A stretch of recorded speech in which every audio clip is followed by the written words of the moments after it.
Hey guys, what's up everyone? Welcome back to the channel. This is Shivam Dwivedi and you are watching products अड्डा। दोस्तों आज हमारी class number 54 लेकिन PGPP के class number 6 और आज की क्लास में हम बहुत ही इंपॉर्टेंट टॉपिक करने के लिए आ रहे हैं that is called additional depreciation, जिसमें हम जो सेक्शन यूज करें that is section 32 subsection 1 clause 2A। और हम यहाँ पर सीखेंगे कि एडिशनल डेप्रिसिएशन का कॉन्सेप्ट सरकार क्यों लेकर आई, इसके क्या बेनिफिट्स है, इनको किसको दिया जाता है किसको नहीं दिया जाता, ये पूरी चर्चा आज की क्लास में हम करेंगे। इवन हम आईसीएआई के स्टडी मटेरियल के 2 क्वेश्चन भी इसमें सॉल्व करेंगे जो कि लास्ट ईयर क्वेश्चंस पेपर में आए भी हैं। तो चलिए शुरू करते हैं।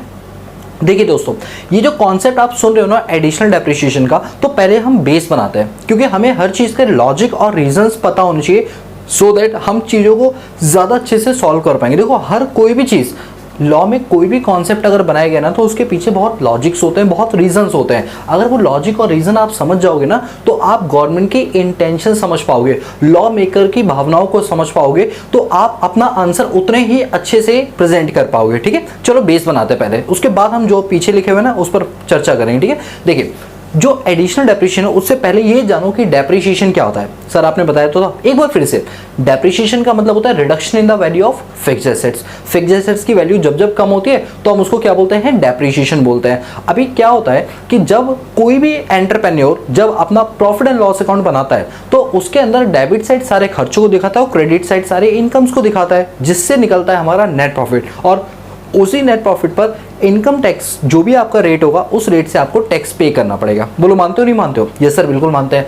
बट क्या होता है, कुछ केस इनमें ऐसे भी होते हैं, कुछ केस इनमें ऐसे भी होते हैं कि कोई असेसी जो है ना वो डेप्रिसिएशन को ज्यादा से ज्यादा क्लेम करना चाहता है। पूछिए क्यों? वैसे आपको पता होगा, क्योंकि डेप्रिसिएशन जो होता है ना वो एक नॉन कैश एक्सपेंस होता है। इसके बदले आपको कोई कैश में पेमेंट नहीं करनी होती है, बट स्टिल आप उसको अपने P&L अकाउंट में डेबिट साइड दिखा सकते हो। तो इससे कहीं ना कहीं आपको जो प्रॉफिट है ना, रियल प्रॉफिट, उससे थोड़ा प्रॉफिट कम हो जाता है ना। आप खुद सोचिए कि डेप्रिसिएशन के बदले कोई पैसा तो जा नहीं रहा है, it's a non cash expense. और जब पैसा जा नहीं रहा है तो इसका मतलब है कि हमें वो खर्चे में नहीं दिखाना चाहिए, बट स्टिल गवर्नमेंट सेज कि आप इस चीज को अपने खर्चों में दिखाओ। आप दिखाओ P&L अकाउंट में ये तुम्हारा एक खर्चा है और डेबिट साइड कर दो इस चीज को। आप डेबिट साइड करने से क्या होगा कि जो आपकी क्रेडिट साइड इनकम है वो उस डेबिट से माइनस होकर जो बैलेंसिंग फिगर नेट प्रॉफिट के रूप में आएगा वो अल्टीमेटली कम हो जाएगा, जो पहले डेप चार्ज करने से पहले ज्यादा हुआ करता था, है ना। तो डेप्रिसिएशन चार्ज करने से आपका नेट प्रॉफिट क्या हो गया, कम हो गया। और वो ऑन पेपर कम हुआ, रियलिटी में तो मेरी जेब में नेट प्रॉफिट उतना ही जितना होना चाहिए, सिर्फ ऑन पेपर लिखित में मेरा प्रॉफिट क्या कर दिया गया है, कम कर दिया गया। अच्छी बात है क्योंकि ऑन पेपर के हिसाब से मुझे टैक्स देना होता है जो अब मुझे कम देना पड़ेगा, और रियलिटी में मेरी जेब में पैसा ज्यादा है, तो ये तो अच्छी बात है। हाँ बिल्कुल सही कहा सर आपने, बिल्कुल अच्छी बात है। इट मींस हर एक बिजनेसमैन डेप्रिसिएशन को ज्यादा से ज्यादा क्लेम करना चाहता है। It means her businessman depreciation को ज्यादा से ज्यादा क्लेम करना चाहता है क्योंकि it's a non cash expense, उससे उन्हें प्रॉफिट ज्यादा पहुंचता है। बिल्कुल सही कहा। और जो डेप्रिसिएशन के हमारे पास कैलकुलेशन है वो सेक्शन 32 में दे रखी है इनकम टैक्स एक्ट के, तो उसमें जो रेट्स वगैरह डिफाइंड है हम उसके अकॉर्डिंगली डेप्रिसिएशन चार्ज करता है। ये सारी बातें थी नॉर्मल डेप्रिसिएशन की, यानी सेक्शन 32 जो है वो नॉर्मल डेप्रिसिएशन की बात करता है। अब पता है क्या हुआ, CBDT central board of direct tax ने सोचा कि ऐसा क्या किया जाए कि इसको और भी ज्यादा बड़े स्केल पर लेकर जाएं, क्योंकि इंडस्ट्रीज की पहली पसंद ही क्या बन चुकी थी, डेप्रिसिएशन। जितना ज्यादा डेप चार्ज करोगे उतना ही आपको प्रॉफिट में ज्यादा फायदा होगा, टैक्स आपको कम देना पड़ेगा। ये बात CBDT को भली भांति पता थी कि हाँ मार्केट में लोग इस चीज की प्रैक्टिस कर रहे हैं कि ज्यादा से ज्यादा डेप्रिसिएशन क्लेम करें। तो गवर्नमेंट का एक काम करते हैं कि जिन जिन इंडस्ट्रीज को हमें बढ़ावा देना है, हमें उनको प्रमोट करना है, उनको बड़े स्केल पर लेकर जाना है, तो उन इंडस्ट्रीज के लिए हम एक स्पेशल रूल बनाते हैं कि अगर वो चाहें, सुनना ध्यान से मैं क्या बोल रहा हूं, अगर वो चाहें तो नॉर्मल डेप्रिसिएशन के अलावा, मतलब नॉर्मल डेप्रिसिएशन तो आपको मिलेगा ही मिलेगा, साथ में हम आपको एक्स्ट्रा डेप्रिसिएशन दे देंगे। क्या दे देंगे आपको? कुछ एक्स्ट्रा डेप्रिसिएशन दे देंगे।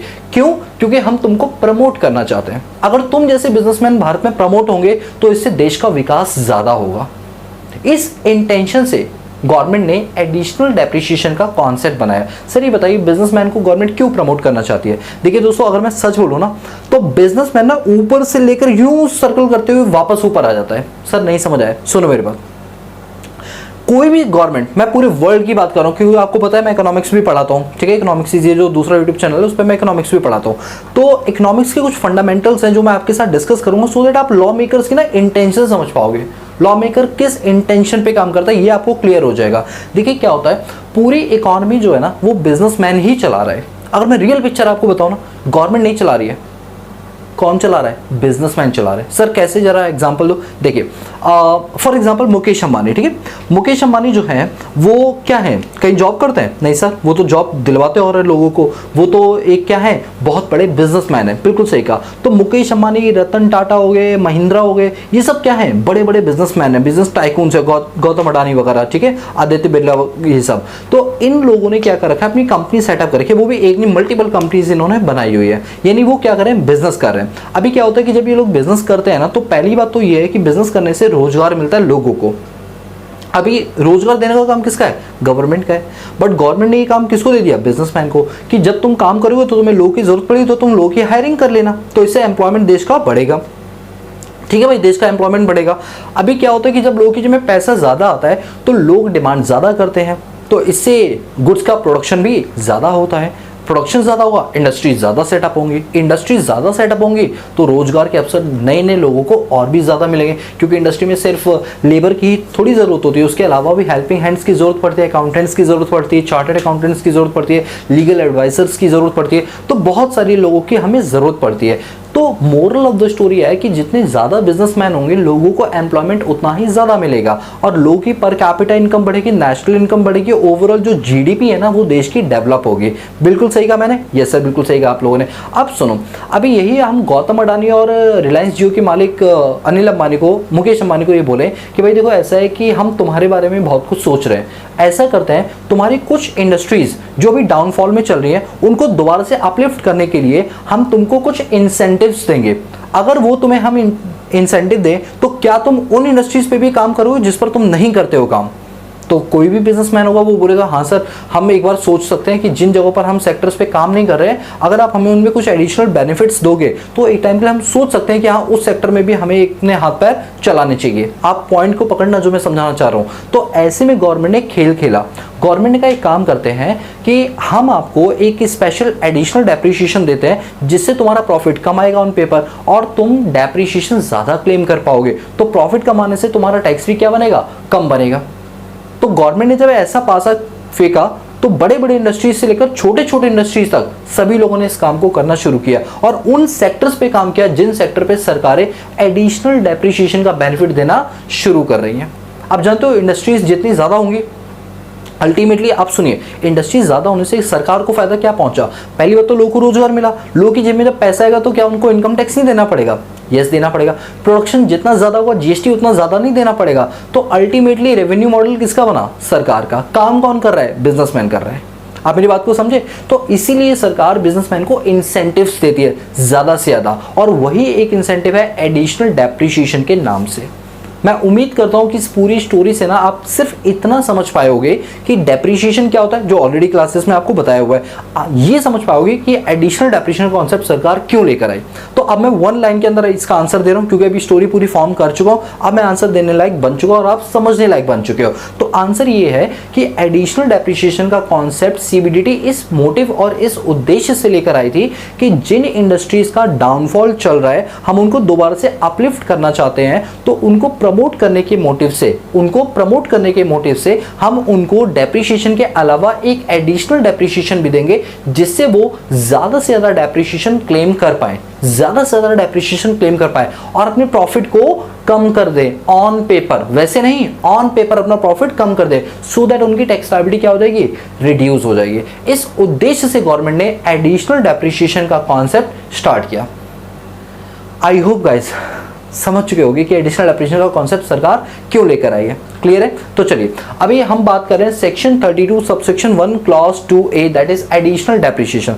दोस्तों जब भी मैं अपने ऑफलाइन सेंटर्स पे ये वाला टॉपिक करवाता हूँ ना, तो उस वक्त बच्चे मुझसे एक चीज़ पूछते हैं, सर ये बताइए इतने सारे जो सेक्शंस हैं क्या ये याद करना हमारे लिए ज़रूरी है? देखिए मैं तो कहूँगा ज़रूरी उतने नहीं है, बट अगर आप पढ़ लेते हो, इनको याद कर लेते हो और किसी क्लाइंट के सामने अगर आप सेक्शंस में बात करते हो ना, तो एक बात हमेशा याद रखना, ये पॉजिटिव इम्पैक्ट ही डालेगा आपके प्रोफेशन पे और आपके इनकम सोर्स पे। ऑलवेज। अभी अगर हम डॉक्टर के पास जाओ, डॉक्टर से पूछे डॉक्टर साहब ये जो रिपोर्ट में लिखा हुआ है ये क्या लिखा हुआ है, अब अगर डॉक्टर कुछ टेक्निकल टर्म्स यूज कर ले तो आप क्या सोचते हो प्राइमा फेसी कि डॉक्टर बहुत ही समझदार इंसान है। समझ में भले मेरे ना आए हो, लेकिन डॉक्टर ने जिस तरीके से बात किया, जिस लहजे से बात की, जिन टर्म्स का इस्तेमाल किया, इतना मेरे पढ़े लिखे होने के बावजूद मैं उसकी बात नहीं समझ पाया, इट मीन्स डॉक्टर में दम है। आप सोच के देखिए, अगर कोई कंसल्टेंसी करने आपके पास आ रहा हो और आपसे कंसल्ट कर रहा हो टैक्सेशन के लिए, और आप उसे टैक्सेशन में कंसल्ट करते वक्त कुछ सेक्शंस में उनसे बात कर दें, तो आपको क्या लगता है सामने आपका इंप्रेशन कैसा जाएगा? ऑब्वियस ही बात है सर, पॉजिटिव ही जाएगा। इसीलिए सेक्शंस याद करना ज़रूरी है। अगर सेक्शन याद करते हैं आपके अंदर का प्रोफेशनलिज्म बढ़ेगा। और अगर नॉर्मल बीकॉम पास वाले बच्चों की तरह बात करनी है तो मैं तो कहूँगा फिर मत ही करो सेक्शन याद, क्योंकि फिर जब आपको अपना लेवल ही डाउन कर देना है तो मत करो, कोई बात नहीं है। बट ऐसा नहीं है कि इंस्टीट्यूट आपको प्रेशराइज करता हो कि आपको सेक्शन याद करना हो। मैं प्रेशराइज कर रहा हूँ बट इंस्टीट्यूट प्रेशराइज नहीं करेगा, बिकॉज इंस्टीट्यूट को क्या चाहिए आपसे? 40 नंबर चाहिए, आप लेकर आ जाओ, बस बात खत्म है। लेकिन हमारा मकसद नंबरों का नहीं है, हमारा मकसद है हम फ्यूचर में एक अच्छे अकाउंटेंट या एक अच्छे चार्टर्ड अकाउंटेंट बने और बड़े लेवल पे हम अच्छे अच्छे क्लाइंट्स की कंसल्टेंसी करें। तो उस मोटिव से हमें सेक्शंस याद करने बहुत ज़्यादा ज़रूरी होता है। तो मेरी सजेशंस में आपको सेक्शंस याद कर लेने चाहिए, और हम क्लास में इतनी बार रिवाइज करेंगे कि आपको रिवीजन में ही सारी चीज़ें याद हो जाएंगी। ठीक है, आइए section 32 subsection 1 clause 2 that is for additional depreciation. तो बात करते हैं कि एडिशनल डेप्रिसिएशन के लिए कौन कौन से लोग एलिजिबल हैं, किन किन लोगों को एडिशनल डेप्रिसिएशन का बेनिफिट मिलेगा। ठीक है, हर किसी को नहीं मिलता, सिर्फ कुछ सेलेक्टिव लोगों को ही मिलता है। तो यहाँ लिखा हुआ है the assessee must be engage in the business of, उन असेसीज को मिलेगा जो इस टाइप के बिजनेस कर रहे हैं। किस टाइप के? पॉइंट नंबर 1, मैन्युफैक्चरिंग और प्रोडक्शन ऑफ एनी आर्टिकल और थिंग। किसी गुड्स की मैन्युफैक्चरिंग कर रहे हैं या किसी आर्टिकल को बनाने का वो लोग काम कर रहे हैं। यानी मोरल ऑफ द स्टोरी, एक फैक्ट्री यानी एक मैन्युफैक्चरिंग यूनिट को ही किसका बेनिफिट मिलेगा? एडिशनल डेप्रिसिएशन का बेनिफिट मिलेगा। अब आप सोचिए, मैंने अभी थोड़ी देर पहले आपको ये स्टोरी समझाई थी, जितनी ज़्यादा इंडस्ट्रीज लगेंगी उतना ही देश में एम्प्लॉयमेंट बढ़ेगा, उतनी ही नेशनल इनकम बढ़ेगी, पर कैपिटा इनकम बढ़ेगा, लोग डिमांड ज़्यादा करेंगे।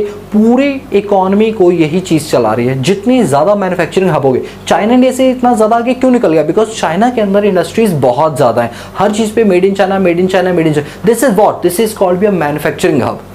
China is a manufacturing hub. Her country उनको कहती है कि हमारे लिए पर्टिकुलर माल बना दो, बाकी हम देख लेंगे, इतनी चीज़ आप बना दीजिए। इट मीन्स चाइना में मैन्युफैक्चरिंग ज़्यादा हो रही है। अगर भारत में भी आपको मैन्युफैक्चरिंग बढ़ानी है तो भारत के मैन्युफैक्चरर को आपको बताना पड़ेगा कि सरकार आपके साथ है, आपको इंसेंटिव और बेनिफिट दे रही है अलग अलग रूप से, तो उससे उनको प्रमोशन मिलेगा, वो ज़्यादा बूस्ट होंगे उस काम को करने के लिए। That's the main reason behind to charge additional depreciation to the manufacturer. I hope are you getting my point, right? So बताइए एडिशनल डेप्रिसिएशन का बेनिफिट किस असेसी को मिलेगा? पॉइंट नंबर 1, उन असेसीज को मिलेगा जो कि मैन्युफैक्चरिंग यूनिट चला रहे हैं या किसी आर्टिकल को बनाने का या किसी चीज को बनाने का वो काम कर रहे हैं। ठीक है, दूसरा पावर जनरेशन, ट्रांसमिशन और डिस्ट्रीब्यूशन। देखिए मैंने आपको बताया बिजली हमारे लिए आज की डेट में बहुत ज़्यादा ज़रूरी है। तो पावर को जनरेट करने वाली कंपनी, पावर को ट्रांसमिट करने वाली कंपनी और पावर को डिस्ट्रीब्यूट करने वाली कंपनी, यानी 3 कंपनियां होंगी, power generation, power transmission, power distribution. इन कंपनीज ने अगर WDV मेथड फॉलो किया है, कौन सा मेथड बोलिए? रिटर्न डाउन वैल्यू मेथड अगर फॉलो किया हुआ तो इनको भी हम एडिशनल डेप्रिसिएशन का बेनिफिट दे देंगे। अब जानते हो यहाँ पर बच्चों के डाउट्स आते हैं। क्या डाउट आते हैं? सर अगर मान लो कि पावर जनरेशन, ट्रांसमिशन और डिस्ट्रीब्यूशन वाले SLM मेथड फॉलो करते हैं तो क्या उनको एडिशनल डेप्रिसिएशन मिलेगा? आंसर इज नो, बिल्कुल भी नहीं मिलेगा। पूछिए क्यों? रीजन पूछो एक बार, क्यों सर बताइए क्यों? क्योंकि जब हम स्ट्रेट लाइन मेथड का बेनिफिट इनको देते हैं, इट मींस ये हर साल डेप्रिसिएशन ओरिजिनल कॉस्ट पे चार्ज कर रहे हैं, यानी इनका डेप्रिसिएशन WDV का कंपैरेटिवली SLM में ज्यादा आ रहा है, तो इनको वहीं पर ज्यादा बेनिफिट मिल चुका है, तो इनको दोबारा से एक्स्ट्रा बेनिफिट देने की कोई जरूरत नहीं है। जब आपको ऑलरेडी बेनिफिट दे दिया हमने SLM मेथड के, आप ऑप्ट कर सकते हो, जबकि बाकी एसेसरीज तो SLM मेथड भी नहीं लगा सकती है। हमने तुमको ये मौका दिया, इसलिए अब हम तुमको दोबारा से बेनिफिट नहीं देंगे, पहले ही बहुत सारा बेनिफिट हम आपको दे चुके हैं। हाँ, यदि अगर आप power generation, transmission, discom companies है और आपने WDV मेथड ऑप्ट किया हो, यानी आपने वो SLM वाला बेनिफिट नहीं चूज किया, तो हम आपको एडिशनल डेप्रिसिएशन का भी बेनिफिट दे देंगे। तो बताइए अभी क्या भी आइए, चलिए सर एक बार फिर से, चलो कमान आइए।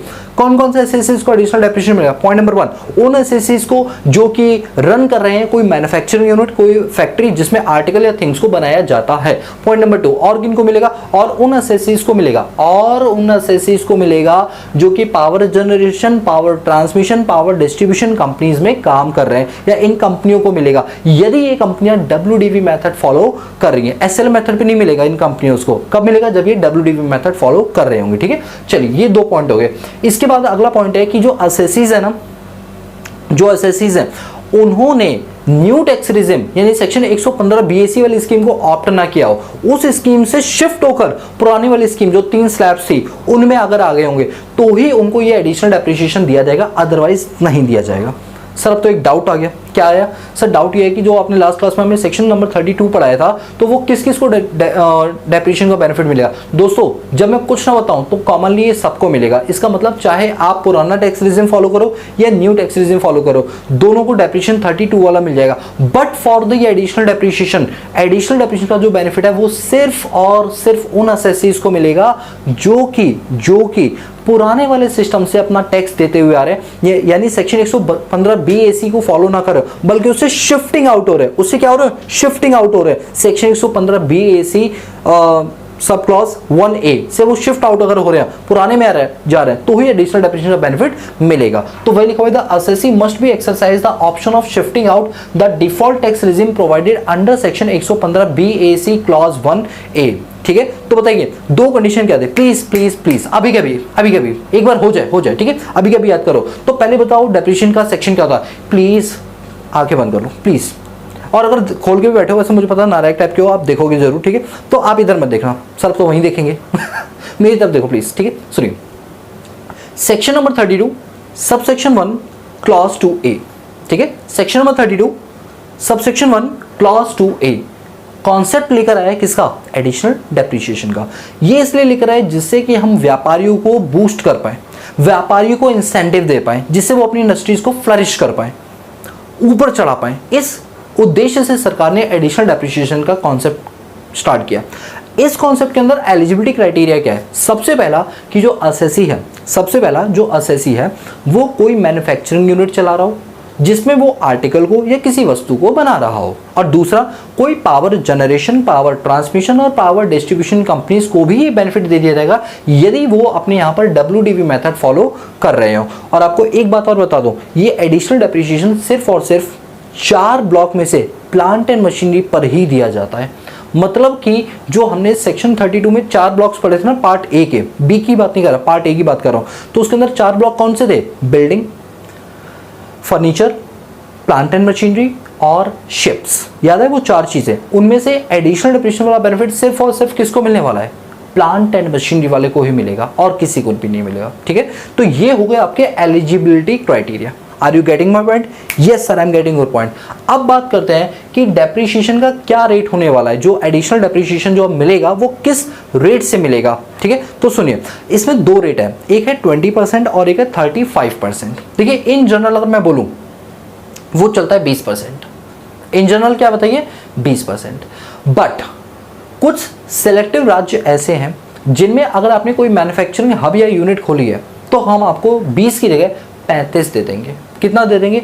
35% दे देंगे। ठीक है, क्यों? क्योंकि सरकार को लगता है वो राज्य थोड़े बाकी इकोनॉमिकली सेक्शंस में वीक है। मतलब देखा जाए तो कंपैरेटिवली जो बाकी राज्य हैं उनमें थोड़ी वीक पोजीशन उनकी चल रही है, तो इन राज्यों को आगे फ्लरिश करने के लिए इन राज्यों में अगर आप अपनी यूनिट खोलते हो मैन्युफैक्चरिंग, तो आपको हम एडिशनल डेप्रिसिएशन दे देंगे। तो इस मोटिव से कई सारे इंडस्ट्रियलिस्ट जो होंगे वो इन राज्यों में अपनी यूनिट खोलना चाहेंगे, जिससे उनको 35% का एडिशनल डेप्रिसिएशन मिल जाए। वरना कितना मिलेगा? 20% का मिलेगा। सर वो कौन कौन सी चीज़ है? चलो अब एक बार पढ़ते हैं। तो यहाँ पर बात कर रहे हैं रेट ऑफ डेप्रिसिएशन की। ठीक है, तो एडिशनल डेप्रिसिएशन का क्या रेट है? हमने 2 पार्ट में डिवाइड किया। देखिए, एक तो 35 लिखा हुआ है, एक आपको 20 लिखा हुआ नजर आ रहा होगा। 35 के लिए कंडीशंस है 2। वो 2 कंडीशन सुन लो क्या, कि आपकी यूनिट का जो सेटअप है वो 1/4/2015 के बाद होना चाहिए। और कब तक आप यूनिट लगा सकते हो? 31/3/2020 तक, यानी सिर्फ 5 सालों तक के लिए बेनिफिट था। अगर इन 5 सालों के अंदर आपने यूनिट लगाई है इन शहरों में, तो हम आपको क्या दे देंगे? 35% का एडिशनल डेप्रिसिएशन, वरना आपको सिर्फ 20 का ही मिलेगा। 35 का फिर हम आपको नहीं देंगे।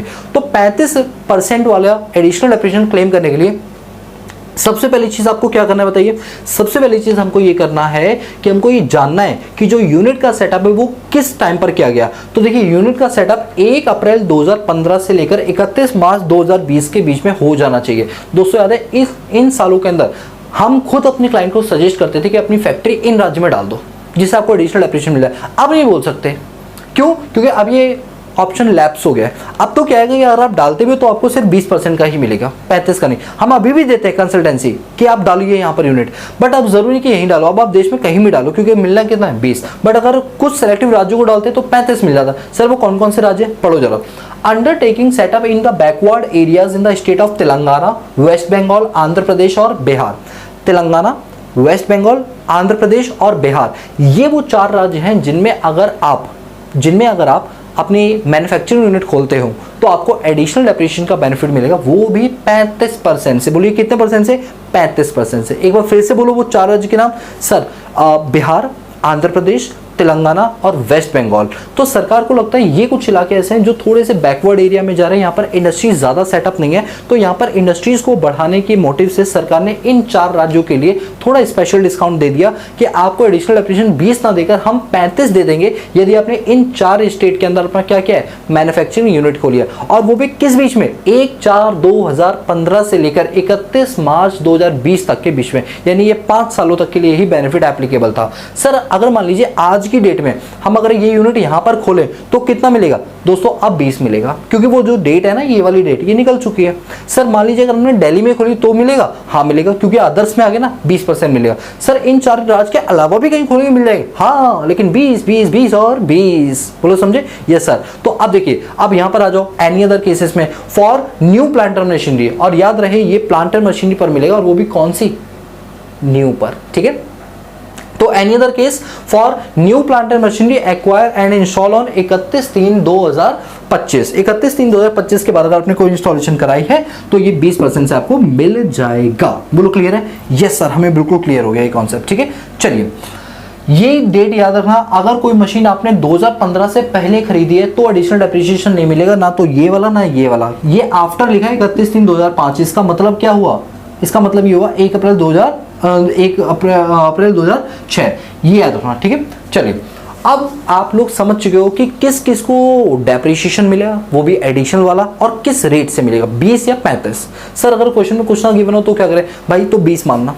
क्वेश्चन जब मेंशन करे ना इस राज्य में मिला और इस डेट के बीच में, वो डेट यहां से बिलोंग करती हो, तभी 35 देना, अदरवाइज कुछ ना गिवन हो 20 है। सर क्या हम एज्यूम नहीं कर सकते कि इन्हीं राज्यों में? नहीं दोस्तों, अगर होता तो वो खुद बताता ना, नहीं है तो फिर आप यही मानोगे कि ये अदर राज्य के अंदर खोले गए। ठीक है, तो आप 20% ही लेंगे एडिशनल डेप्रिसिएशन। सर एडिशनल के बाद क्या हमें नॉर्मल डेप्रिसिएशन मिलेगा? अरे यार कैसी बातें कर रहे हो, नॉर्मल तुम्हें भैया मिलेगा, वो तो तुम्हारा जन्म सिद्ध अधिकार है। एडिशनल तुम्हें इसलिए मिला है क्योंकि तुमने बहुत अच्छे काम किए, तुम्हारे कर्म बहुत अच्छे हैं, तो सरकार ने उन कर्मों की वजह से आपको क्या दिया? एडिशनल डेप्रिसिएशन का बेनिफिट आपको दे दिया। सर समझ गए, आप ज्यादा ज्ञान ना दो, आओ इधर।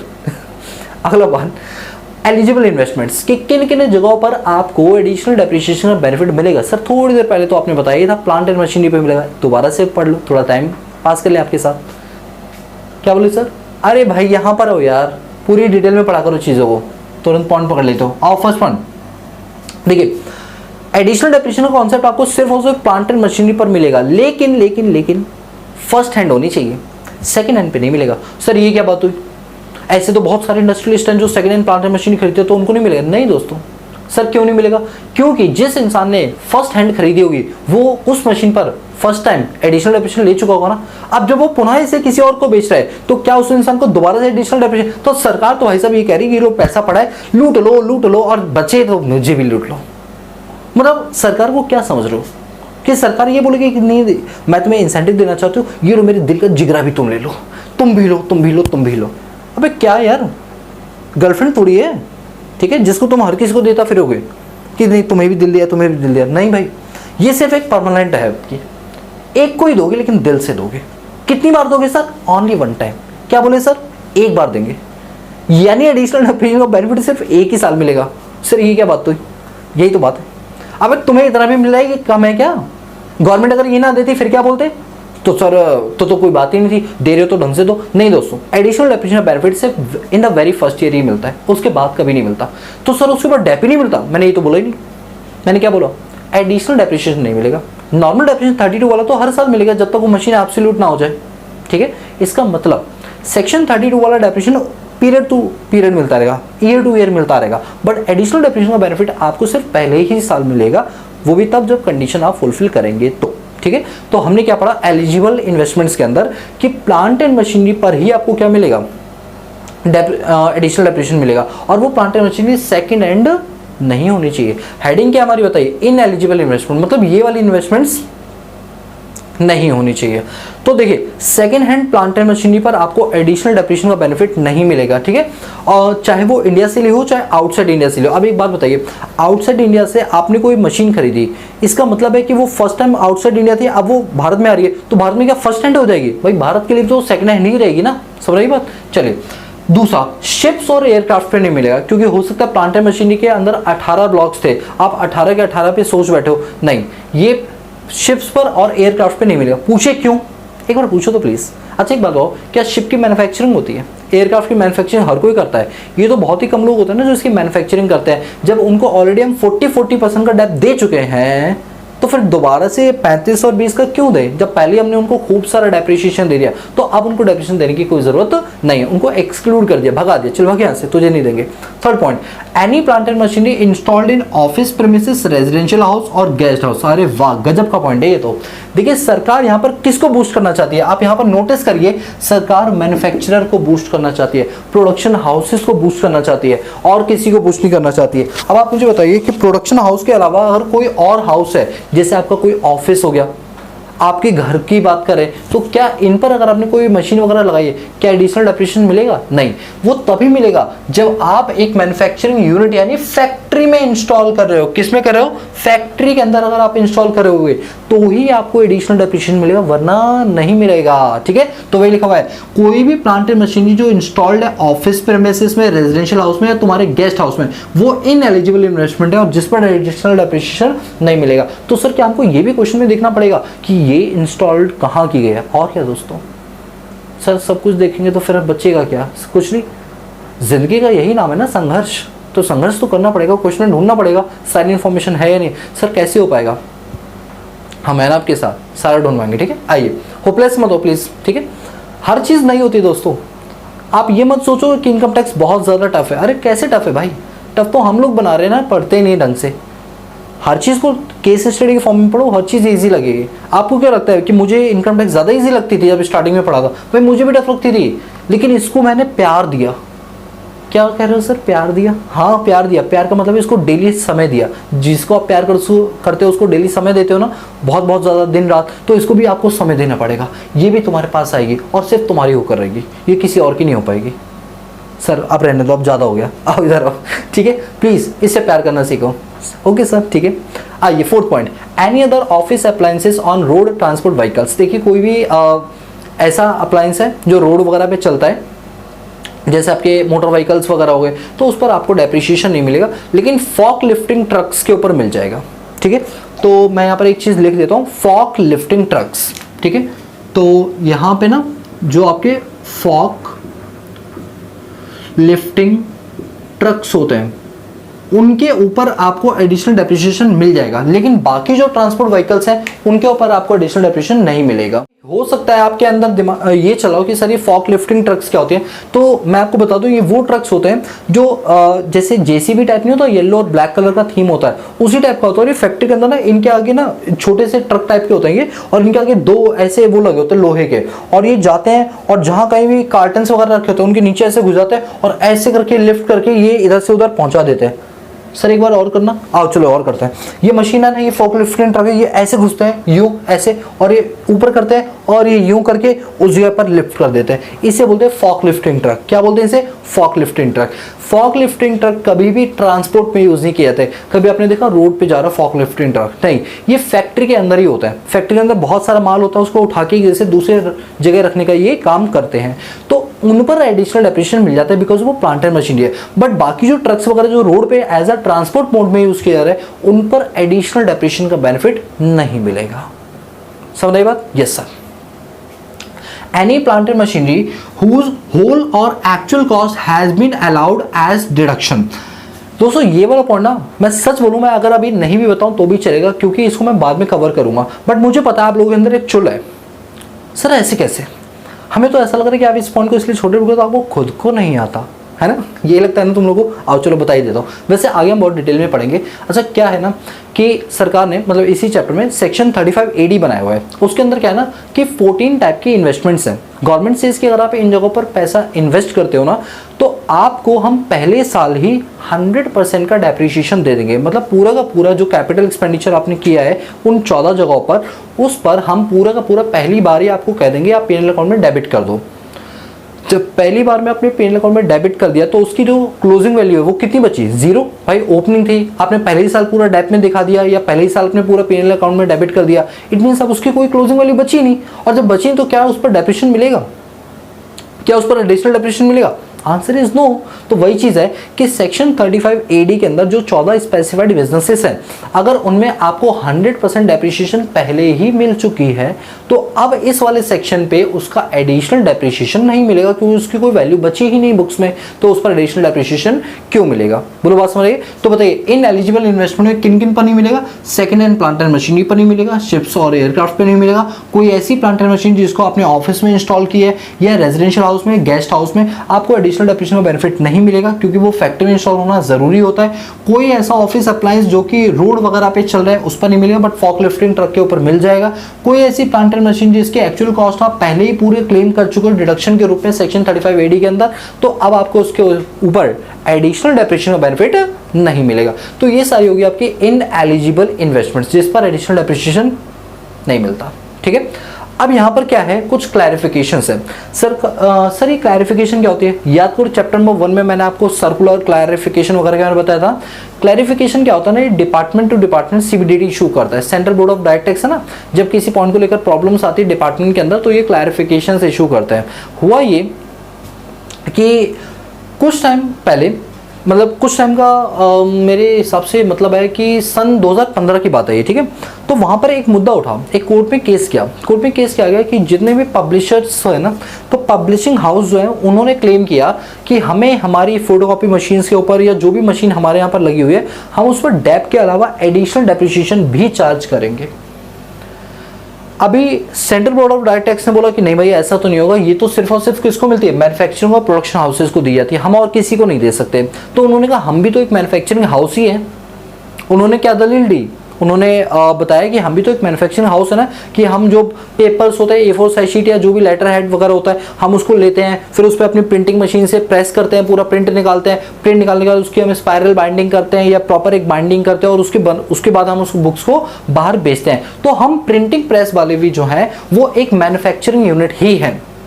उन्होंने क्या बोला कि हम प्रिंटिंग प्रेस वाले भी एक मैन्युफैक्चरिंग यूनिट है, तो हमको भी एडिशनल डेप्रिसिएशन का बेनिफिट दिया जाना चाहिए। उन्होंने क्या क्लेम किया कि हमको भी एडिशनल डेप्रिसिएशन का बेनिफिट दिया जाना चाहिए। अब क्या हुआ कि ये पहुंचा सुप्रीम कोर्ट में केस। सुप्रीम कोर्ट ने देखा कि हाँ भाई मामले की जब सुनवाई हुई तो पता लगा कि यार ये तो बात बिल्कुल सही कह रहे हैं। CBDT वाले कह रहे थे तुम मैन्युफैक्चरिंग यूनिट नहीं है, तुम किसी गुड्स का प्रोडक्शन नहीं करते, रॉ मटेरियल को फिनिश गुड्स में कन्वर्ट करने का काम नहीं करते। सुप्रीम कोर्ट ने माना कि यस ये लोग बिल्कुल सही कर रहे हैं। यहाँ पर जो प्रिंटिंग प्रेस वाले हैं या पब्लिकेशंस हाउस वाले जो होते हैं, जो बुक्स वगैरह को प्रिंट करने का काम करते हैं, पब्लिश करने का काम करते हैं, ये भी एडिशनल डेप्रिसिएशन चार्ज कर सकते हैं, क्योंकि ये लोग भी रॉ मटेरियल से ही फिनिश गुड्स बनाते हैं। तो ये भी एक टाइप की फैक्ट्री ही हो गई जिसमें बुक्स का प्रोडक्शन किया जाता है, बुक्स की मैन्युफैक्चरिंग की जाती है। तो इसलिए इस पॉइंट को मैंने अलग से लिखा सो दैट दिमाग में आपके रहे हमेशा, कभी कोई क्वेश्चन आ जाए तो कहीं गलत ना करो आप, ठीक है। तो लिखा हुआ है CBDT central board of direct tax has clarified that the business of printing and publication is also eligible for section 32 subsection 1 clause 2A। यानी जितने भी प्रिंटिंग प्रेस वाले हैं, जितने भी पब्लिकेशन हाउस हैं, ये चाहे तो अपने एसेट्स के ऊपर एडिशनल डेप्रिसिएशन का बेनिफिट ले सकते हैं। बोलो क्लियर है? यस सर बिल्कुल क्लियर है। आगे चलो, अगला नोट क्या कहता है? देखिए अगला नोट ये कहता है कि जो एडिशनल डेप्रिसिएशन है वो सिर्फ आपको एक बार मिलता है over a period of time, ये बार बार आपको नहीं दिया जाता है। ये बात मैं आपको पहले ही अभी समझा चुका था कि आपको additional depreciation very first year मिलेगा, उसके बाद दोबारा नहीं मिलेगा। हाँ, लेकिन जो नॉर्मल डेप्रिसिएशन है वो आप हर साल क्लेम कर सकते हो, बट एडिशनल डेप्रिसिएशन सिर्फ आपको एक साल मिलेगा। अब यहाँ पर ना कुछ स्टूडेंट्स के डाउट आते हैं, सर मान लीजिए हमने कोई एक मशीन खरीदी फॉर एग्जांपल 1 नवंबर को, और 1 नवंबर को हमने उसका पुट टू यूज कर दिया। देखा जाए तो उस प्रीवियस ईयर के अंदर हमारा पुट टू यूज 180 दिन से कम हुआ, क्योंकि नवंबर के 30 दिन, दिसंबर के 31 दिन, जनवरी के 31, फरवरी के 28, मार्च के 31, जो कि 180 से कम बनता है। तो सर उस साल तो हमें एडिशनल डेप्रिसिएशन जो है वो आधा ही मिलेगा। अगर मैं इसमें एलिजिबल होता हूँ तो 17.5% का मिलेगा, इसमें एलिजिबल होता हूँ तो सिर्फ 10% का ही मिलेगा। तो सर हमें तो पूरा एडिशनल डेप्रिसिएशन मिल ही नहीं पाया, क्योंकि हमारा पुट टू यूज 180 दिन से कम था। तो टेंशन मत लो, सरकार ने कहा हाँ हम समझ गए तुम्हारा डाउट क्या है। अगर मान लीजिए आपने जिस प्रीवियस ईयर में एडिशनल डेप्रिसिएशन चार्ज किया, आपने पूरा चार्ज नहीं कर पाया क्योंकि आपका पुट टू यूज 180 दिन से कम था, आपने हाफ चार्ज किया, तो जो बचा हुआ हाफ है ना वो आप अगले साल चार्ज कर लेना, हम आपको ये परमिट देते हैं। आप मेरी बात समझे मैंने क्या बोला, कि अगर एडिशनल डेप्रिसिएशन वाली चीज का पुट टू यूज पहले साल 180 दिन से कम है तो ऑब्वियस बात है इन रेट्स को आपको हाफ करना पड़ेगा। तो इसका मतलब आपको आधा ही डेप्रिसिएशन मिल पाया एडिशनल वाला, तो बचा हुआ आधा आप अगले साल कर सकते हो। ये सीबीडीटी ने क्लैरिफाई कर दिया। तो यही बात नोट में लिखी गई है कि additional depreciation is given only once a time, सिर्फ एक बार ही दिया जाएगा, बार बार ये नहीं दिया जाएगा। When plant and machinery is acquired, जब भी plant and machinery acquired करोगे, but in case plant and machinery put to use for less than 180 days in the first year, then the rate of additional depreciation would be half, and the remaining 50% depreciation is allowed in the next previous year. Next previous year. Please ध्यान से पढ़िए, please ध्यान से पढ़िए, important चीज है ये question में आप फंसाने वाले पॉइंट्स होते हैं। ठीक है, देखिए क्या लिखा है कि एडिशनल डेप्रिसिएशन आपको सिर्फ एक बार मिलेगा और उन्हीं प्लांट एंड मशीनरी पर मिलेगा जो कि हमने आपको बताया नोटिफाइड है, सिर्फ उन पर मिलेगा। ठीक है, बट यदि किसी केस में प्लांट एंड मशीनरी का पुट टू यूज 180 दिन से कम बनाए, बट अगर किसी केस में पुट टू यूज आपका प्लांट एंड मशीनरी का 180 दिन से कम बना है, तो उस साल आपका जो रेट होगा वो आधा कर दिया जाएगा। अगर 20 है तो 10, 35 है तो 17.5% कर दिया जाएगा। जो आधा बच गया है and the remaining 50% depreciation was allowed in next previous year, और जो आधा बच गया है वो अगले प्रीवियस ईयर में आपको दे दिया जाएगा। कुछ आया समझ में? यस सर, बिल्कुल समझ में आया। ठीक है, तो देखिए, तो वही लिखा हुआ है एडिशनल डेप्रिसिएशन आपको सिर्फ एक बार दिया जाएगा, वो भी प्लांट एंड मशीनरी पे, अगर आपने उसको एक्वायर किया होगा और सारी कंडीशंस आप फुलफिल करोगे तो। बट यदि आपने प्लांट एंड मशीनरी का पुट टू यूज 180 दिन से कम किया है तो पहले साल आपको आधा ही डेप्रिसिएशन मिलेगा और बचा हुआ आधा डेप्रिसिएशन अगले साल आपको दे दिया जाएगा। Are you getting my point? Yes sir. और अगर इन केस आपको मेरी बातें सिर्फ 60-70% समझ आ रही तो टेंशन नहीं लेना, मैं इसकी पूरी सीरीज बनाने वाला हूं जिसमें क्वेश्चन पे क्वेश्चन कराऊंगा।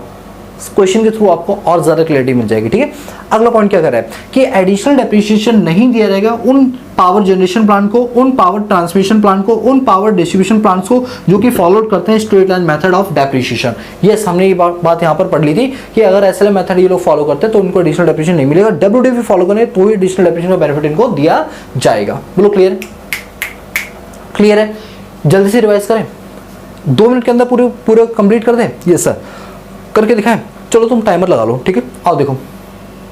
अरे मत लगाओ यार, थोड़ा सा 1-2 मिनट ऊपर हो सकता है। सुनो एक बार जल्द से रिवाइज करते हैं। Section 32 subsection 1 clause 2 is for additional depreciation. सरकार एडिशनल डेप्रिसिएशन इसलिए देती है जिससे कि जिन इंडस्ट्रीज में थोड़ी प्रॉब्लम चल रही है उन इंडस्ट्रीज को थोड़ा बूस्ट किया जा सके। जिन राज्यों के अंदर प्रोडक्शन ज्यादा नहीं हो रही है, इंडस्ट्रियलाइजेशन ज्यादा नहीं हो रही, वहां पर बढ़ावा देने के लिए सरकार ने डेप्रिसिएशन के अलावा एक एडिशनल कॉन्सेप्ट निकाला जिसको बोला था एडिशनल डेप्रिसिएशन, जिसके लिए सेक्शन यूज करता है सेक्शन 32 सबसेक्शन 1 क्लॉज 2A।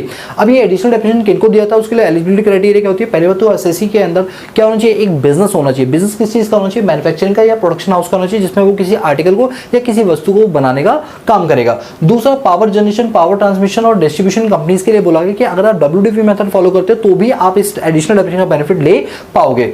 वो एसएससी जिन्होंने पुराने वाले टैक्स रीजन को फॉलो किया है, न्यू टैक्स रीजन में सेक्शन 115 बीएससी को ऑप्ट नहीं करना चाहिए, तभी आपको एडिशनल डेप्रिसिएशन का बेनिफिट मिलेगा। यानी moral of the story, old tax structure वालों को एडिशनल डेप्रिसिएशन बेनिफिट दिया जाएगा। अब बात करते हैं रेट ऑफ एडिशनल डेप्रिसिएशन। क्या रेट होना चाहिए एडिशनल डेप्रिसिएशन का? तो रेट हमारे 2 है, 35 और 20। अगर आपने 4 स्टेट में इस पर्टिकुलर समय के अंदर अपनी फैक्ट्री का सेटअप किया है तो आपको 35 मिलेगा, अदरवाइज 20 मिलेगा। वो 4 कौन से देश हैं? वो देश कह रहा हूँ, स्टेट्स हैं। एक आपका हो गया बिहार, आंध्र प्रदेश, तेलंगाना और वेस्ट बंगाल। अगर इन 4 जगहों पर आपने अपना सेटअप किया है फैक्ट्री का तो आपको एडिशनल डेप्रिसिएशन मिलेगा प्लस एक चीज़ और होनी चाहिए कि आपका सेटअप 1/4/2015 से लेकर 31 मार्च 2020 के बीच में होना चाहिए, तो आप एलिजिबल हो 35% का एडिशनल डेप्रिसिएशन को क्लेम करने के लिए। अगर ये कंडीशन फुलफिल नहीं करते हो, किसी और राज्य में या इस डेट के दौरान ही है, तो आपको एडिशनल डेप्रिसिएशन मिलेगा, वो भी 20% से। किस परसेंट से? 20% से।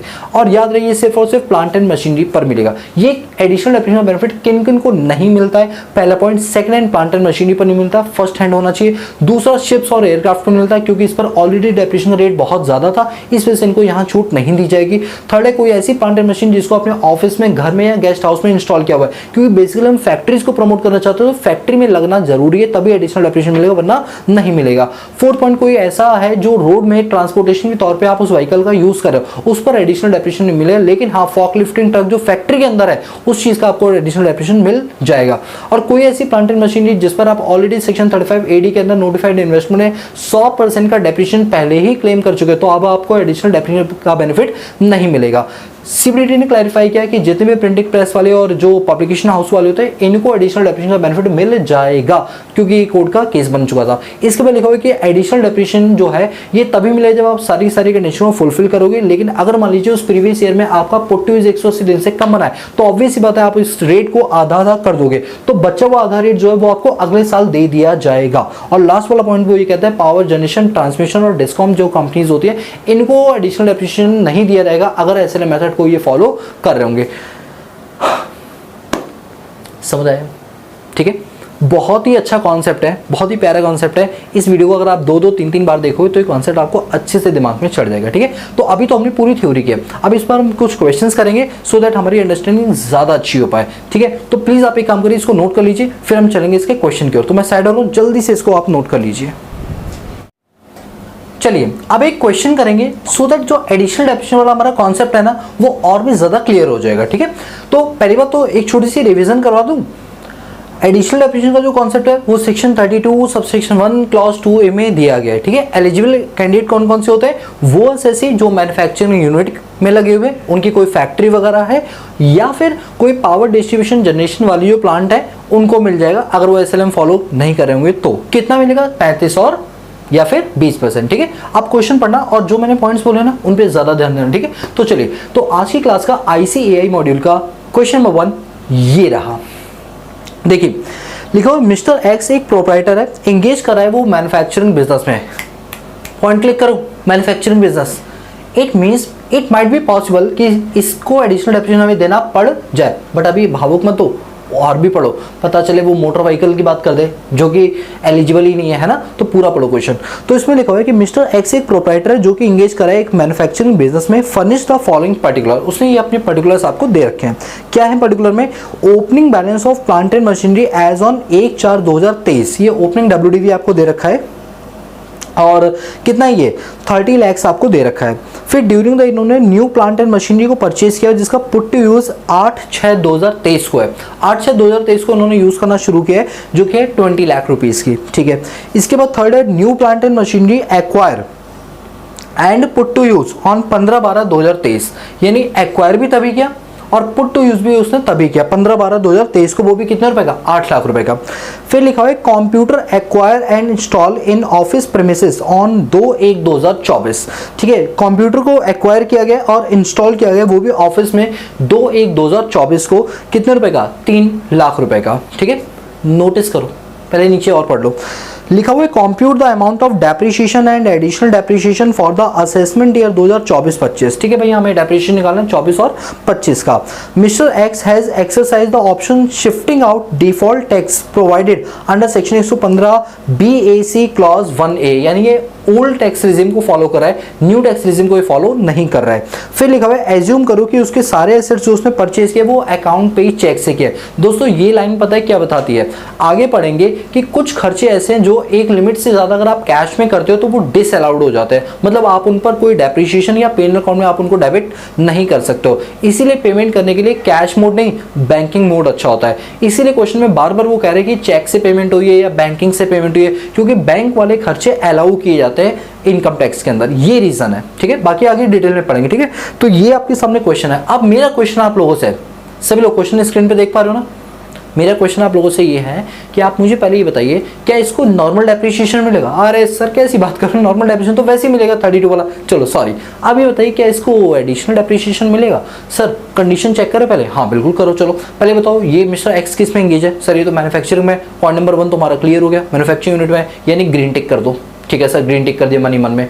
दूसरी चीज़, क्या इसके पास प्लांट एंड मशीनरी है जिस पर एडिशनल डेप्रिसिएशन मिलेगा? सर हाँ, जो पॉइंट नंबर 1, 2 और 3 है इस पर तो एडिशनल डेप्रिसिएशन मिल जाएगा, लेकिन एक मिनट सर, 1 पे भी नहीं मिलेगा, सिर्फ 2 और 3 पे मिलेगा। क्यों 1 पे क्यों नहीं मिलेगा? क्योंकि 1 तो ओपनिंग है ना, पहले कभी खरीदी गई वो तो अब ओपनिंग हो गई है, यानी पिछले साल का क्लोजिंग इस साल का ओपनिंग हो गया है, तो ओपनिंग पे थोड़ी एडिशनल डेप्रिसिएशन मिलता है। जो नई खरीदते हो मशीनरी उस प्रीवियस ईयर में, उस पर मिलता है। तो इस प्रीवियस ईयर में तो 2 ही नई प्लांट एंड मशीनरी खरीदी ना, तो इन दोनों यानी पॉइंट नंबर 2 और 3 पर आपको एडिशनल डेप्रिसिएशन का बेनिफिट मिल जाएगा। पॉइंट नंबर 2 और 3 पर एडिशनल डेप्रिसिएशन का बेनिफिट आपको मिल जाएगा। अब बात करते हैं पॉइंट नंबर 4 की। पॉइंट नंबर 4 में कंप्यूटर, हाँ इस पे मिल तो जाता है, लेकिन देखिए ये इंस्टॉल कहाँ पर हो रखी है?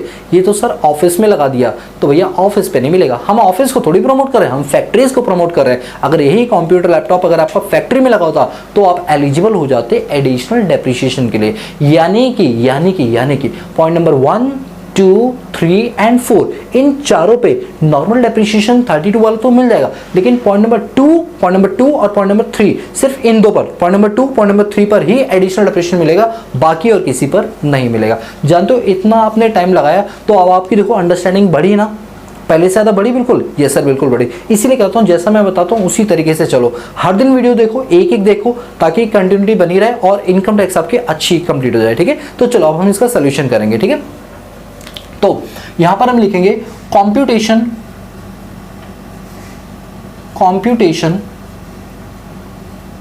Of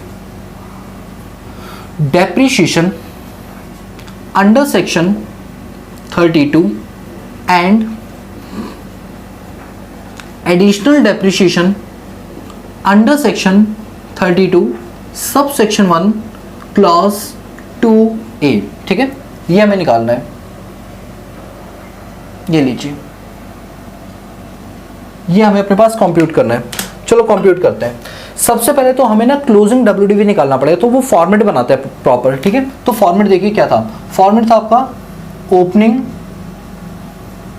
written down value as on 1 April 2023। ठीक है, फिर हम उसमें कुछ ऐड करेंगे। क्या करेंगे? ऐड करेंगे acquisition during the previous year 23-24। ठीक है, जो भी प्रीवियस ईयर में हमने एक्विजिशन की होगी वो हम इसमें ऐड कर दें। एक्विजिशन में भी 3 part, less than, more than और नॉट पुट टू यूज। ठीक है, तीनों की तीनों चीजें। तो पहला पॉइंट क्या है? Acquired but put to use less than 180 days, less than 180 days। दूसरा, acquire but put to use more than 180 days। ठीक है, ये हो गया। और तीसरा क्या है? Acquire but not put to use. Acquire तो कर लिया बट हमारा पुट टू यूज अभी नहीं हुआ है। फिर हम लेस करते हैं, इसमें से क्या लेस करते हैं? Sales proceeds. अगर कोई चीज हमने बेची होगी तो वो हम यहां से माइनस कर देंगे।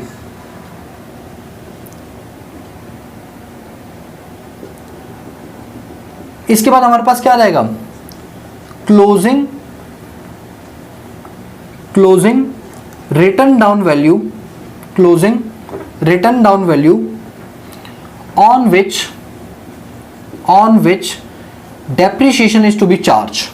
depreciation is charged।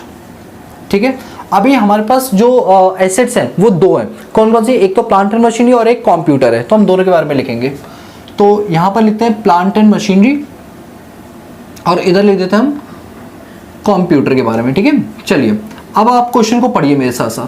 क्वेश्चन की पहली लाइन बोलता है मिस्टर एक्स जो है वो रनिंग कर रहा है मैन्युफैक्चरिंग यूनिट को और उसने अपनी डिटेल दे रखी है। Opening balance of plant and machinery 1/4/2023 को दे रखी है 30 लाख रुपए की। तो लीजिए ओपनिंग प्लांट एंड मशीनरी की वैल्यू दे रखी है आपको 30 लाख रुपीस की, 30 लाख रुपए। ये लीजिए मैंने यहाँ लिख दिया 30 लाख रुपीस। इसके बाद बोला हुआ है न्यू प्लांट एंड मशीनरी, इसका पुट टू यूज 8/6/2023 को है। अच्छा मुझे एक बात बताइए, 8/6/2023 यानी कि 8 जून, जून में कितने दिन होते हैं? 30 दिन। 30 में से 8 हटा दो, कितने बचे सर? 8 हटाएंगे तो 22 बचेंगे। तो जून के महीने में 22 दिन यूज किया, जुलाई के 31 दिन, अगस्त के 31 दिन, सितंबर के 30 दिन,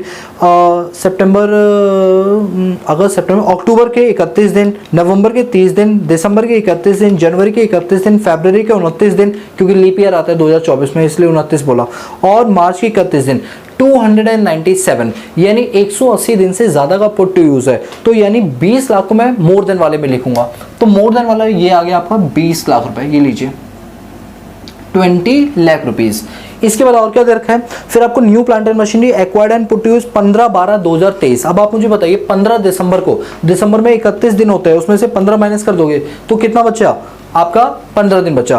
तो दिसंबर के 15 दिन, जनवरी के 31 दिन, फरवरी के 29 दिन और मार्च के 31 दिन। पुट टू यूज 106 दिन आया। इसका मतलब लेस देन 180 डेज में आ जाएगा आपका 8 लाख रुपए। तो ये आपका आ जाएगा 8 लाख रुपए लेस देन वाले में। 8 लाख किस में रहेगा? लेस देन वाले में। ठीक है, इसका आगे पढ़िए लिखा हुआ है कंप्यूटर को इंस्टॉल किया ऑफिस प्रीमिसेस में 2/1 को, यानी कि जनवरी के 31 दिन होते हैं, उसमें से 2 माइनस कर दो, 29 दिन उसके, 29 फरवरी के और 31 मार्च के।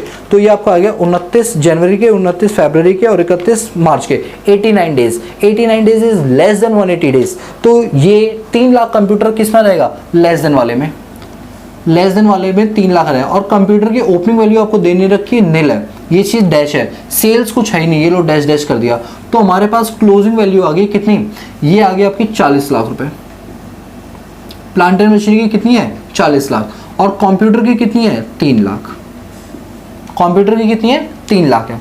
तो आई होप आप बात को समझ चुके होंगे जो मैं आपको समझाना चाह रहा हूँ। ठीक है, तो ये हमारी क्लोजिंग वैल्यूज आ गए। क्या आ गए हमारे पास? क्लोजिंग वैल्यूज आ गए। लेकिन अभी डेप नहीं है, अब हम डेप निकालेंगे इन्हीं के ऊपर, इन्हीं के ऊपर निकालेंगे। ठीक है, तो अब हम क्या करेंगे? कंप्यूटेशन ऑफ डेप्रिसिएशन और एडिशनल डेप्रिसिएशन भी। आपको पता है एडिशनल डेप्रिसिएशन जो है कंप्यूटर पे नहीं मिलने वाला। क्यों नहीं मिलने वाला? क्योंकि कंप्यूटर को इंस्टॉल कहाँ कराया गया? ऑफिस में कराया गया। बट प्लांट एंड मशीनरी पर हमें पूरा पूरा मिल जाएगा। चलिए पहले हम बात करेंगे नॉर्मल डेप्रिसिएशन की। ठीक है, तो मैं यहां पर लिखूंगा नॉर्मल डेप्रिसिएशन अंडर सेक्शन 32। ठीक है, ये लीजिए नॉर्मल डेप्रिसिएशन। अब बताइए नॉर्मल डेप्रिसिएशन किस पर मिलेगा? इस 40 लाख पे मिलेगा। अब 40 के भी 3 टुकड़े किए जाएंगे। ठीक है, अभी मैं किसकी बात कर रहा हूं अपने पास? मैं बात कर रहा हूं, चलो 3 टुकड़े क्या क्या है? पहले टुकड़ा होता है लेस देन वाला, तो मैं लिखूंगा put to use less than 180 days. दूसरा डेप किस पर निकलता है सर? दूसरा डेप जो निकलता है वो निकलता है put to use more than 180 days पर निकलता है। और तीसरा किस पर निकलता है? तीसरा निकलता है बैलेंस के ऊपर, जो बैलेंस बच गया होगा उसके ऊपर निकलता है। ठीक है, अब 2 चीजें हमारे पास, एक तो क्या है बताइए? प्लांट एंड मशीनरी है हमारे पास, और एक हमारे पास क्या है? कंप्यूटर है। और क्या है बताइए? कंप्यूटर है। प्लांट एंड मशीनरी की क्लोजिंग वैल्यू कितनी है? 40 लाख। 40 में से बताइए 180 डेज वाला कितना है? Less than 180। Sir less than 180 वाला 8 लाख। तो जो 8 लाख है ना, इसके ऊपर जो डेप्रिसिएशन, क्योंकि लेस देन 180 डेज है तो डेप्रिसिएशन का रेट क्या हो जाता है? हाफ हो जाता है। प्लांट एंड मशीन में कोई चीज नहीं दे रखी है तो इसका मतलब अदर्स में जाएगा, 15% रेट लगेगा, और हाफ करोगे तो 7.5% हो जाएगा। तो इसके ऊपर लगे आपका 7.5%, 8 लाख का 7.5%। तो चलिए 8 लाख इंटू में 7.5%, दिस इज 60,000 रुपीज। कितना बताइए? 60,000 रुपए, 60,000। ठीक है, अब देखिए 40 में से 8 चलेंगे, बच्चे कितने? 32 लाख। 32 में से अब बात करें मोर देन वाला। मोर देन वाला कितना है? 20 लाख। इस 20 लाख पे डेप्रिसिएशन का फुल रेट लगेगा। 20 लाख पे डेप्रिसिएशन का फुल रेट आ गया। ये लीजिए कितना परसेंट? 15%। ये कितना आ जाएगा आपका? 3 लाख रुपीज। कितना रहेगा? 3 लाख रुपीज। अब बताइए 8 लाख और 20 लाख की मशीन हो गई, 28 लाख की हो गई। तो 40 में से 28 माइनस करो, बचेगा कितना? 12। और ये 12 कौन सा वाला है? एक मिनट, मैंने ये क्या बोल दिया? 28 में से 40 में से आपके 28 लाख चले आएंगे। हाँ तो सही तो बोला था, एक मिनट 40 से ही निकाला है। अरे ये मैं क्या कर रहा हूँ भाई? 8 हो गया, ये 20 हो गया, तो हो गया 28, और 28 जाएंगे तो 12 तो बचेगा, लेकिन बचना तो 30 चाहिए मैम। 40,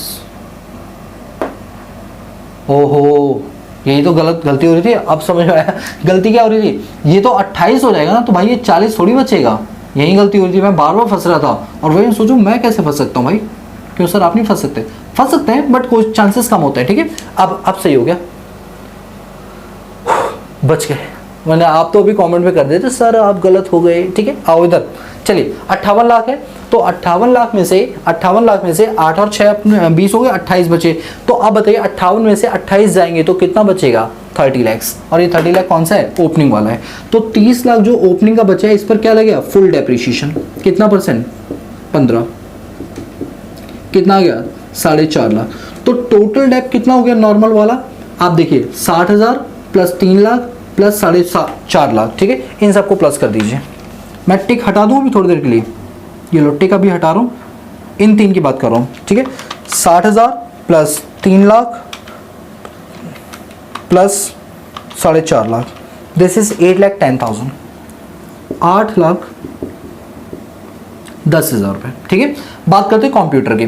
कंप्यूटर में कितना है? 3 लाख है, और वो भी कौन सा है? लेस देन है, तो सीधा हम लेस देन में लिख देंगे 3 लाख। और कंप्यूटर पे डेप्रिसिएशन का रेट क्या होता है प्लीज बताइए?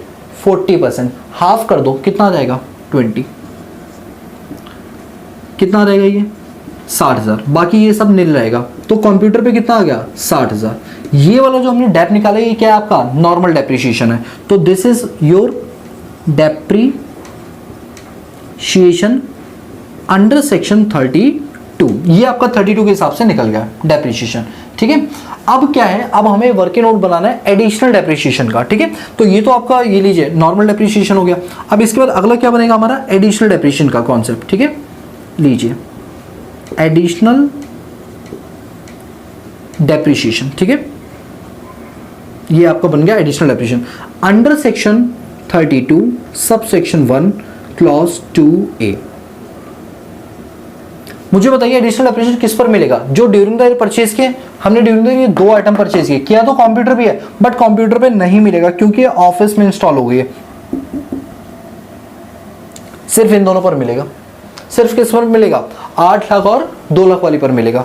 चलिए ठीक है सर, तो अब चलो इस पर करते हैं हम। तो हम कहेंगे एडिशनल डेप्रिसिएशन मिलेगा। अब ये बताइए जो 8 लाख वाली है वो तो लेस देन है, तो हाफ मिलेगा, और इस वाली पे पूरा पूरा मिल जाएगा, ठीक है। तो चलिए, तो सबसे पहले हम लिखेंगे put to use less than 180 days.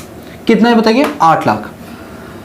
तो 8 लाख ये है आपका प्लांट एंड मशीनरी। इस पर कितना रेट लगेगा सर? इस पर हमें मिलेगा, अब ये बताइए क्या ये तेलंगाना, बिहार, आंध्र प्रदेश या फिर आपका वेस्ट बंगाल, इनमें कहीं लगी है? नहीं सर। तो 35 लगेगा क्या? नहीं। क्या लगेगा? 20। अब 20 का आधा कितना बना? 10%। कितना रहेगा ये आपका? 80,000, ठीक है। और दूसरा put to use more than 180 days. More than वाला कितना है? 180 डेज। इस पर क्या लगे? ये कितना बताइए? ये आपका 20 लाख, 20 लैक्स। इनटू में रेट क्या है आपका? 20%। तो ये कितना रहेगा आपका? 4 लाख। तो टोटल कितना हो गया? 4,80,000। टोटल कितना हो गया आपका? 4,80,000 हो गया। बोलो समझ आया? ये सर हमें बिल्कुल समझ आ गया। अब बताइए कंप्यूटर की बात करते हैं। कंप्यूटर पर क्या एडिशनल डेप्रिसिएशन मिलेगा? नो। क्यों? Because installed in office. ये कहां पर इंस्टॉल की गई है? ऑफिस प्रेमिसेस में यूज की गई, इस वजह से इस पर एडिशनल डेप्रिसिएशन नहीं मिलेगा। अगर ये फैक्ट्री में होता तो यस इसको एडिशनल डेप्रिसिएशन मिल जाता। मैं उम्मीद करता हूं कि इस कॉन्सेप्ट से आपको ये चीज़ क्लियर हो गई होगी कि एडिशनल डेप्रिसिएशन किस पर मिलता है और किस पर नहीं मिलता, ठीक है। तो चलिए अब इस पॉइंट को आप अच्छे से नोट कर लीजिए। अब इसके बाद अगले क्वेश्चन पर चलेंगे। फिर चलिए अब हम करेंगे अगला क्वेश्चन, और अगला क्वेश्चन आप सभी लोगों की स्क्रीन के ऊपर ये रहा। पढ़िए जरा क्वेश्चन। क्वेश्चन में लिखा हुआ है कि मिस्टर गम्मा एक प्रोप्राइटर है जिन्होंने स्टार्ट किया अपना बिजनेस मैन्युफैक्चरिंग का, वो भी टायर और ट्यूब्स का। देखिए मैन्युफैक्चरिंग बोला गया, मेरे दिमाग में एकदम से क्लिक होगा कि सेक्शन 32 सबसेक्शन 1 क्लॉज 2 है, एडिशनल डेफिनेशन इस पे मिल सकता है, ठीक है, क्योंकि इसने मैन्युफैक्चरिंग की बात की है। तो manufacturing of tyre and tube for motor vehicle on 1/1/2023, ठीक है भाई, 1/1/2023 की बात बोली गई। इन्होंने अपना प्रोप्राइटरशिप इन्होंने स्टार्ट किया। The manufacturing unit was setup on 1/5/2023, ठीक है भाई, सेटअप कब हुआ है? 1/5/2023 को हुआ है। ही कमेंस हिज मैन्युफैक्चरिंग ऑपरेशन 1/6/2023। भाई साहब कितनी डेट इधर की है, स्टार्ट कब किया इन्होंने? 1/6/2023 को किया। Cost of the plant and machinery installed in unit 120 crore. इन्होंने प्लांट एंड मशीनरी इंस्टॉल की है जिसपे 120 करोड़ रुपए खर्च हुए हैं। यानी प्लांट एंड मशीनरी की इंस्टॉलेशन कब हुई है? ये हुई है आपकी 1/6/2023 को, वो भी 120 करोड़ की, ठीक है भाई, 120 करोड़ हो जाएगा। इसके बाद आगे क्या आपको दे रखा है? आगे बोला हुआ है the said plant and machinery include second hand plant and machinery bought 20 crore and new plant and machinery for scientific research relating to the business of the assessee acquired cost 15 crore. देखिए इस 120 करोड़ में ना दो मशीन शामिल है, एक तो है 20 करोड़ की और एक है 15 करोड़ की। ये जो 20 करोड़ वाली मशीन है ये सेकंड हैंड है। अब आप मुझे बताइए एडिशनल डेप्रिसिएशन के पॉइंट ऑफ व्यू से क्या second hand plant and machinery पर एडिशनल डेप मिलता है? Answer is no. तो जब हम एडिशनल डेप्रिसिएशन की कंप्यूटेशन करेंगे ना तो इस 20 करोड़ को अलग कर देंगे। दूसरी चीज इन्होंने बोला कि एक 15 करोड़ की मशीन है जो इसमें शामिल है, जो कि साइंटिफिक रिसर्च में यूज की गई है। तो आपको मैंने थोड़ी देर पहले पढ़ाया था कि साइंटिफिक रिसर्च में अगर कोई मशीन यूज की जाती है तो उस पर सरकार पहले ही साल 100% का डेप्रिसिएशन दे देती है। मतलब 100% वो पूरा का पूरा अमाउंट आप अपने पेन अकाउंट में डेबिट साइड दिखा सकते हो। जब उसकी वैल्यू ही अब नहीं बची, जीरो हो गए, तो क्या उसके ऊपर आप डेप्रिसिएशन या एडिशनल डेप्रिसिएशन चार्ज होगा? आंसर इज नो, ठीक है। ये दो चीजें आपको हटानी पड़ेंगी। आगे लिखा है compute the amount of depreciation allowable under section 32 of the income tax act. और आपको असेसमेंट ईयर 24-25 है और एज्यूम करना है कि जो भी हमने परचेज किए वो अपने अकाउंट पे चेक से किए और गामा एक्सरसाइज करे शिफ्टिंग आउट, मतलब वो अपने इस स्कीम से वो शिफ्ट आउट होना जा रही है, ठीक है। अब आपको बताना है कि क्या इसका डेप्रिसिएशन का अमाउंट है। इवन हम एडिशनल डेप्रिसिएशन की बात यहाँ पर करेंगे। तो देखिए फॉर्मेट मैंने वही पिछले क्वेश्चन का ही बना के रखा हुआ है। ओपनिंग WDV एज ऑन 1/4/2023, ये एडिशन है कुछ आपकी लेस देन मोर देन और नॉट पुट टू यूज वाली, और आपकी ये सेल्स प्रोसीड है, जो बचेगा वो आपका क्लोजिंग बैलेंस होगा। ये नॉर्मल डेप्रिसिएशन का चार्ट बना दिया, ये एडिशनल डेप्रिसिएशन का यहाँ पर चार्ट बना दिया, ठीक है। तो चलिए अब हम करते हैं कि कंप्यूटेशन कैसे की जाएगी, ठीक है। मेरे साथ साथ चलना प्लीज। पहले ये बताइए कि इस मशीन को जो एक्वायर किया गया था वो कितने रुपए की थी? 120 करोड़ की। तो क्या हमारे पास जो मशीन है उसकी कोई ओपनिंग वैल्यू थी? आंसर इज 0, नहीं, कोई ओपनिंग वैल्यू उसकी नहीं थी। और जो 120 करोड़ को भी जो एक्वायर किया गया है ना, वो कब किया गया? स्टार्टिंग की लाइन पढ़ना, मिस्टर गामा के प्रोप्राइटर बिजनेस है, उसने मैन्युफैक्चरिंग स्टार्ट किया, वो भी कब? 1/1/2023 को। और मैन्युफैक्चरिंग यूनिट का सेटअप कब हुआ था? 1/5/2023 को। सेटअप से हमें कोई मतलब नहीं है। यूनिट कब शुरू हुआ? यूनिट शुरू हुआ था 1/1/2023 को। और इसने कहा कि जो मैन्युफैक्चरिंग स्टार्ट की गई है वो 1/6 को की गई, 1/6/2023 को की गई। चलिए ठीक है। अब अगर ये 1/6/2023 को की गई, इसका मतलब रियलिटी में मशीन का पुट टू यूज होना कब शुरू होगा? जब मैन्युफैक्चरिंग शुरू होगी। और मैन्युफैक्चरिंग की यूनिट कब शुरू की गई है? ऑपरेशन कब शुरू की गई? 1 जून 2023 को। इट मींस ये है हमारी पुट टू यूज। जो 120 करोड़ की मशीन खरीदी गई है ना, मुझे नहीं पता वो कब खरीदी, बट उसका पुट टू यूज ना 1 जून को हुआ है। कब हुआ है? 1 जून। अब आप जून से काउंट कर लो, तो आपके जून में होते हैं 30 दिन। 30 जुलाई के 31, अगस्त के 31, सितंबर के 30, अक्टूबर के 31, नवंबर के 30, दिसंबर के 31, जनवरी के 31, फरवरी के 29 और मार्च के 31। तो ये आ गया आपका कितना? 305, 305।